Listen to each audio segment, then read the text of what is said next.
ആകാശവാണി. നമസ്കാരം. വാർത്തകൾ വായിക്കുന്നത് സോഫിയ ഡാനിയൽ.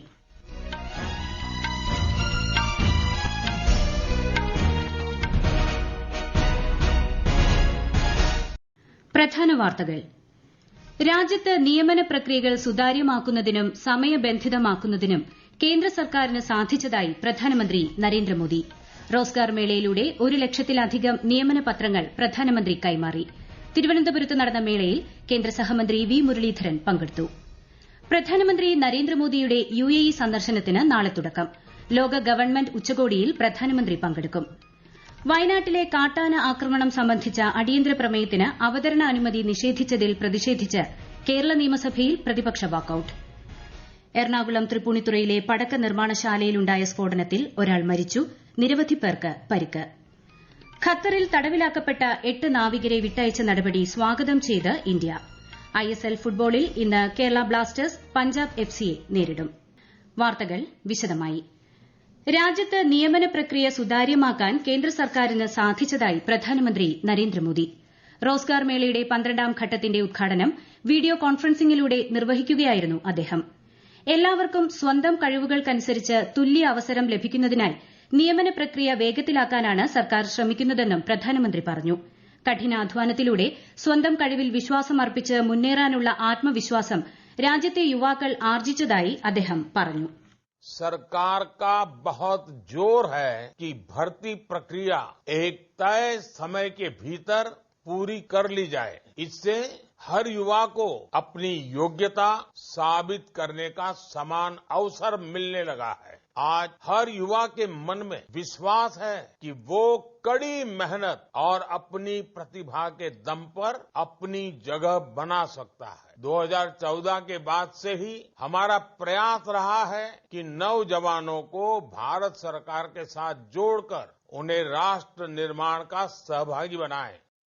2014 ശേഷം യുവതലമുറയെ കൂടി വികസന പ്രവർത്തനങ്ങളിൽ പങ്കാളികളാക്കുന്നതിനുള്ള നിരന്തര പരിശ്രമമാണ് സർക്കാർ നടത്തിവരുന്നതെന്ന് ശ്രീ നരേന്ദ്രമോദി പറഞ്ഞു. കഴിഞ്ഞ 10 വർഷങ്ങളിൽ മുൻ സർക്കാരുകളെ അപേക്ഷിച്ച് 1.5 ഇരട്ടി സർക്കാർ ജോലികളാണ് കേന്ദ്ര സർക്കാർ ലഭ്യമാക്കിയത്. മുൻകാലങ്ങളിൽ വിജ്ഞാപനം മുതൽ നിയമനപത്രം കൈമാറുന്നതുവരെയുള്ള ഘട്ടങ്ങൾക്ക് ഏറെ കാലതാമസം നേരിട്ടിരുന്നു. എന്നാൽ ഇന്ന് നടപടികൾ സമയബന്ധിതമായി പൂർത്തിയാക്കുന്നതിനാണ് സർക്കാർ ഊന്നൽ നൽകുന്നതെന്നും പ്രധാനമന്ത്രി പറഞ്ഞു.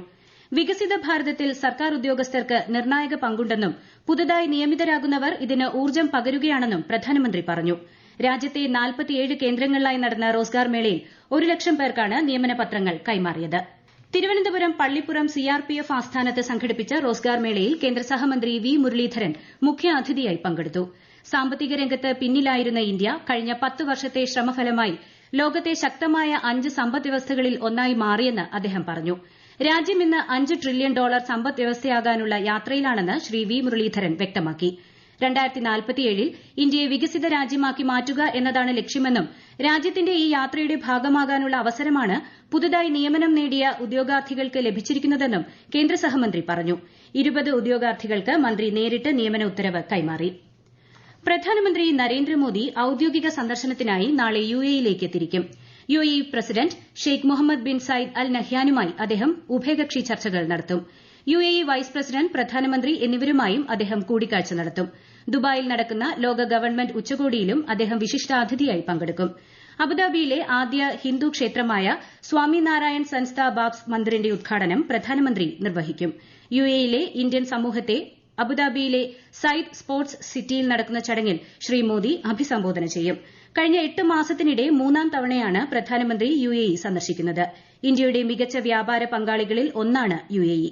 2022-23 കാലയളവിൽ ഏകദേശം $85 ബില്യൺ ഉഭയകക്ഷി വ്യാപാരമാണ് ഇരു രാജ്യങ്ങളും തമ്മിലുണ്ടായത്. ഖത്തറിൽ തടവിലാക്കപ്പെട്ട 8 ഇന്ത്യൻ നാവികരെ വിട്ടയച്ച നടപടി സ്വാഗതം ചെയ്ത് വിദേശകാര്യ മന്ത്രാലയം.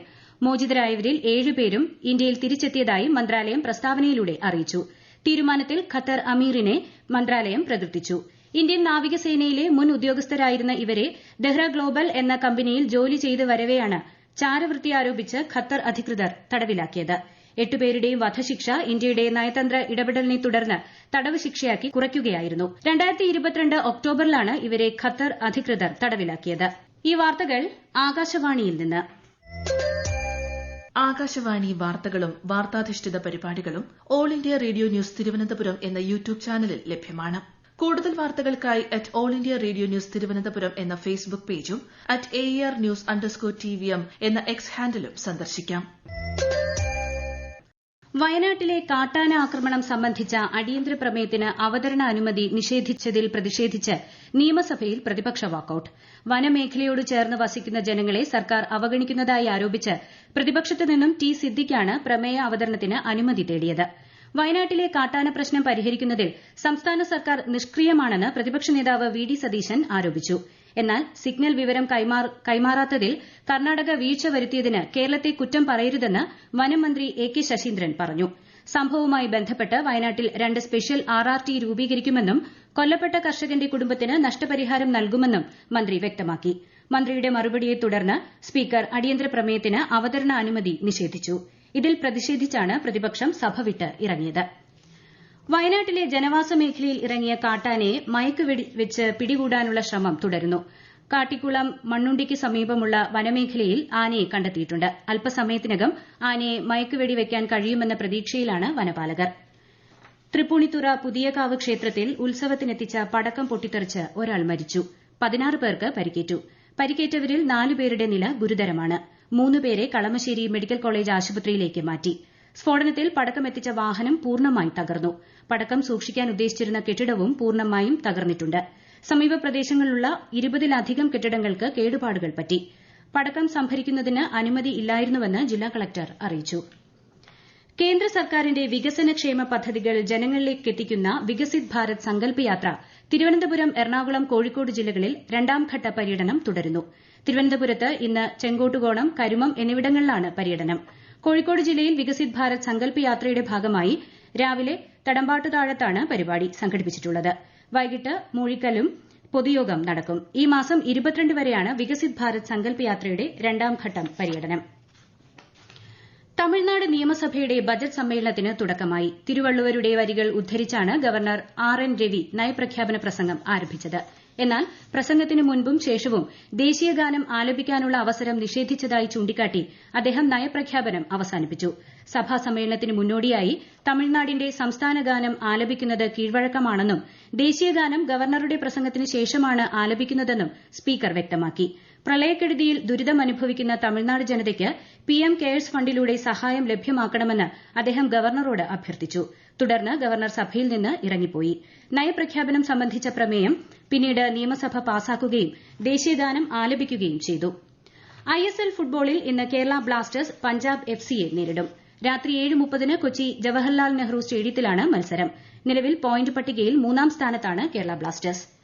പാകിസ്ഥാൻ പൊതുതെരഞ്ഞെടുപ്പിൽ ഒരു രാഷ്ട്രീയ പാർട്ടിക്കും കൃത്യമായ ഭൂരിപക്ഷം ലഭിക്കാത്തതിനെ തുടർന്ന് രാജ്യത്ത് രാഷ്ട്രീയ അസ്ഥിരത തുടരുന്നു. മുൻ പ്രധാനമന്ത്രി ഇമ്രാൻഖാന്റെ പാർട്ടിയായ പാകിസ്ഥാൻ തെഹ്രീക്ക് ഇൻസാഫ് പിന്തുണയുള്ള സ്ഥാനാർത്ഥികളാണ് കൂടുതൽ സീറ്റുകളിലും വിജയിച്ചത്. 101 സ്വതന്ത്ര സ്ഥാനാർത്ഥികളിൽ 93 പേരും PTI പിന്തുണയുള്ളവരാണ്. നവാസ് ഷെരീഫ് നയിക്കുന്ന പാകിസ്ഥാൻ മുസ്ലിം ലീഗിന് 75 സീറ്റുകളും ബിലാവൽ ഭൂട്ടോ നയിക്കുന്ന പാകിസ്ഥാൻ പീപ്പിൾസ് പാർട്ടിക്ക് 54 സീറ്റുകളുമാണ് ലഭിച്ചത്. ഇരു പാർട്ടികളും സഖ്യം രൂപീകരിക്കുന്നതിനുള്ള ചർച്ചകളിലാണ്. എന്നാൽ തെരഞ്ഞെടുപ്പിൽ വ്യാപക ക്രമക്കേടുകൾ നടന്നതായി തെഹ്രീക്ക് ഇൻസാഫ് നേതാക്കളുടെ ആരോപണമുണ്ട്. ഈജിപ്ത് അതിർത്തിയിലുള്ള റഫേൽ നടത്തിയ തെരച്ചിലിലൂടെ ഹമാസ് ബന്ദികളാക്കിയ 2 പേരെ രക്ഷപ്പെടുത്തിയതായി ഇസ്രായേൽ അറിയിച്ചു. മോചിപ്പിക്കപ്പെട്ടവരുടെ ആരോഗ്യനില തൃപ്തികരമാണെന്നും ഇസ്രായേൽ പ്രതിരോധ സേന വ്യക്തമാക്കി. ബന്ദികളാക്കപ്പെട്ട ഇസ്രായേൽ പൌരന്മാരെ മോചിപ്പിക്കാനുള്ള പ്രവർത്തനങ്ങൾ തുടരുമെന്നും ഇസ്രായേൽ പ്രതിരോധ മന്ത്രി യോവ് ഗാലന്റ് അറിയിച്ചു. പ്രധാന വാർത്തകൾ വീണ്ടും. രാജ്യത്ത് നിയമന പ്രക്രിയകൾ സുതാര്യമാക്കുന്നതിനും സമയബന്ധിതമാക്കുന്നതിനും കേന്ദ്ര സർക്കാരിന് സാധിച്ചതായി പ്രധാനമന്ത്രി നരേന്ദ്രമോദി. റോസ്ഗാർ മേളയിലൂടെ 1 ലക്ഷത്തിലധികം നിയമന പത്രങ്ങൾ പ്രധാനമന്ത്രി കൈമാറി. തിരുവനന്തപുരത്ത് നടന്ന മേളയിൽ കേന്ദ്ര സഹമന്ത്രി വി മുരളീധരൻ പങ്കെടുത്തു. പ്രധാനമന്ത്രി നരേന്ദ്രമോദിയുടെ UAE സന്ദർശനത്തിന് നാളെ തുടക്കം. ലോക ഗവൺമെന്റ് ഉച്ചകോടിയിൽ പ്രധാനമന്ത്രി പങ്കെടുക്കും. വയനാട്ടിലെ കാട്ടാന ആക്രമണം സംബന്ധിച്ച അടിയന്തര പ്രമേയത്തിന് അവതരണ അനുമതി നിഷേധിച്ചതിൽ പ്രതിഷേധിച്ച് കേരള നിയമസഭയിൽ പ്രതിപക്ഷ വാക്കൌട്ട്. എറണാകുളം തൃപ്പൂണിത്തുറയിലെ പടക്ക നിർമ്മാണശാലയിലുണ്ടായ സ്ഫോടനത്തിൽ ഒരാൾ മരിച്ചു. നിരവധി പേർക്ക് പരിക്ക്. ഖത്തറിൽ തടവിലാക്കപ്പെട്ട 8 നാവികരെ വിട്ടയച്ച നടപടി സ്വാഗതം ചെയ്ത് ഇന്ത്യ. ISL ഫുട്ബോളിൽ ഇന്ന് കേരള ബ്ലാസ്റ്റേഴ്സ് പഞ്ചാബ് FCയെ നേരിടും. വാർത്തകൾ കഴിഞ്ഞു. അടുത്ത വാർത്താ പ്രക്ഷേപണം വൈകിട്ട് 6:30.